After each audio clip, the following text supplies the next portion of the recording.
இன்றைய காலை வணக்கத்தை உரித்தாக்கி கொண்டு பள்ளியினுடைய ஆண்டு விழாவானது மிக சீரஞ்சிறப்பமாக இங்கே நடைபெற்று கொண்டிருக்கிறது. இதில் நான் தலைமை உரையாற்றுவதில் மிக்க பெருமகிழ்ச்சி அடைகிறேன். நாம் இந்த கொண்டாட்ட நாள் நமது மாணவர்கள், ஆசிரியர்கள், ஊழியர்கள் அனைவரும் சேர்ந்து ஒன்றாக சேர்ந்து அவர்களுடைய கடின உழைப்பையும் அர்ப்பணிப்பையும் வெளிப்படுத்தக்கூடிய ஒரு நாளாகத்தான் இருந்து வருகிறது. இந்த ஆண்டு எங்கள் பள்ளி ஆசிரியர் இல்லா பணியாளர், மாணவர்கள், பள்ளி மேலாண்மை குழு உறுப்பினர்கள், பெற்றோர் ஆசிரியர் கழகம் போன்ற அனைவரும் ஒன்றிணைந்த பல மைல் கற்களை அடைந்துள்ளோம். ஆசிரியர்களின் கடின உழைப்பு, மாணவர்களின் விடாமுயற்சியினால் எம் பள்ளியில் கடந்த கல்வியாண்டில் 10வது 11வது பொதுத் தேர்வில் 100% தேர்ச்சியும், அடுத்து 12வது வகுப்பில் பொதுத் தேர்வில் 98% தேர்ச்சியும் பெற்றுள்ளோம். நம்முடைய SSLC பொதுத் தேர்வில் 10ஆம் வகுப்பு மாணவி எஸ் ஆஷிகா கணித பாடத்தில் 100க்கு 100 மதிப்பெண்கள் பெற்றுள்ளார். மேலும் 15 மாணவிகள் 400 மதிப்பெண்களுக்கு அதிகமான மதிப்பெண்கள் பெற்றுள்ளார்கள். இதில் மேலும் 12ஆம் வகுப்பு மாணவி பி பென்சிகா தற்போது சென்னையில் இருக்கக்கூடிய MITயில் 7.5 ஒதுக்கீட்டில் அவர்களுக்கு ஒரு நல்ல அரிய வாய்ப்பு கிடைக்கப்பெற்றது. அதனால் அவங்க MITயில் பயின்று வருகிறார்கள். அதுவும் மிக முக்கியமான ஒரு துறை, எலக்ட்ரானிக்ஸ் அண்ட் இன்ஸ்ட்ருமெண்டேஷன் பாடப்பிரிவில் படித்து கொண்டிருக்கிறார்கள். அவர்களுக்கு இது கிடைக்க ஏதுவாக 6லிருந்து 12ஆம் வகுப்பு வரைக்கும் அரசாங்க பள்ளியில் படித்திருந்தால் மட்டுமே இந்த 7.5 என்று சொல்லக்கூடிய ஒதுக்கீடு கிடைக்கக்கூடியது. அது கவுன்சிலிங் மூலமாக நாம் தேர்ந்தெடுத்து செல்லலாம். அப்போ அதற்கு மாணவிகள் ஒரு வருடமாவது வெளியே எங்கேயாவது போயிட்டு வந்தாலும் அவர்கள் தகுதியற்றவர்களாக மாறிவிடுவார்கள். அதனால் மாணவிகள் இந்த 7.5 ஒதுக்கீடு கிடைக்கப்பெற வேண்டுமானால் கண்டிப்பாக அரசு பள்ளியில் தான் கல்வி பயில வேண்டும்.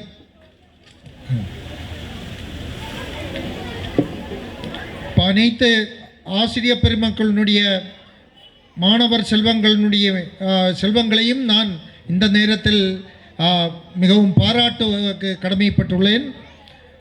நம்முடைய கல்வியை தவிர மாணவிகள் பலதரப்பட்ட திறமைகளை வெளிக்கொண்டு வருவதற்கு எம் பள்ளியில் தமிழ், ஆங்கிலம், கணிதம், அறிவியல் மன்றங்கள், வினாடி வினா மன்றங்கள், தொன்மை பாதுகாப்பு மன்றம், வானவில் மன்றம் என்று சொல்லி எல்லா மன்றங்களும் மிக சிறப்பாக செயல்பட்டு வருகிறது.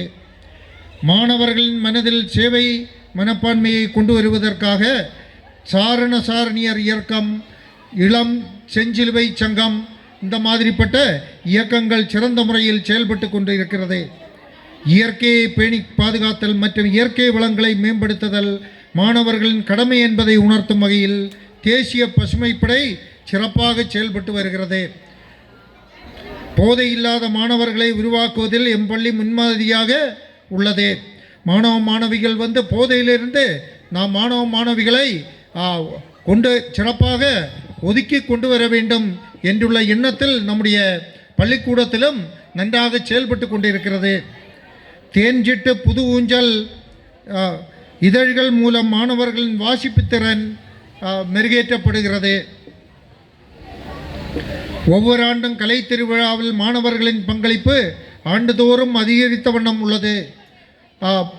கடந்த ஆண்டில் ஒரு மாணவி நம்முடைய மாநில அளவில் சென்று வந்திருக்கிறாள். அதே மாதிரி இந்த ஆண்டும் எமது பள்ளி மாணவன் சி ஜென்சன் 9ஆம் வகுப்பை சார்ந்தவன் மாவட்ட அளவில் தேர்ச்சி பெற்று மாநில அளவிலான போட்டியில் பங்கேற்க உள்ளான். மேலும் வட்டார அளவிலான விளையாட்டுப் போட்டிகளிலும் மாணவர்கள் சிறப்பாக கலந்து கொள்கிறார்கள்.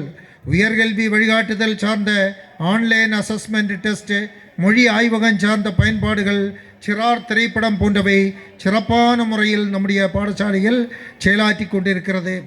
இது மட்டுமில்லாமல் நம்முடைய பள்ளிக்கூடத்தினுடைய கட்டமைப்பு ஓரளவுக்கு நல்ல முறையில் இருந்து வருகிறது.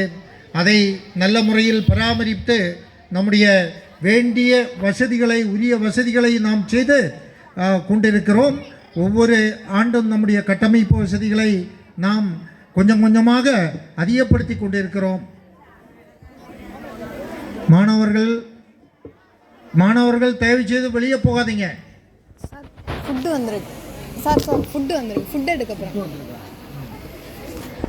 சரி, இப்போ இதில் நம்முடைய கட்டமைப்பு வசதிகள் இன்னும் கொஞ்சம் நமக்கு அதிகரிக்கப்பட வேண்டி இருக்கிறது. அதற்கான வழிமுறைகளும் நாம் ஒவ்வொரு ஆண்டும் செய்து கொண்டு இருக்கிறோம். இன்னும் ஒரு சில கட்டடங்கள் கூட நாம் கேட்டிருக்கிறோம் அரசாங்கத்திலிருந்து. அதுவும் வெகு விரைவில் நமக்கு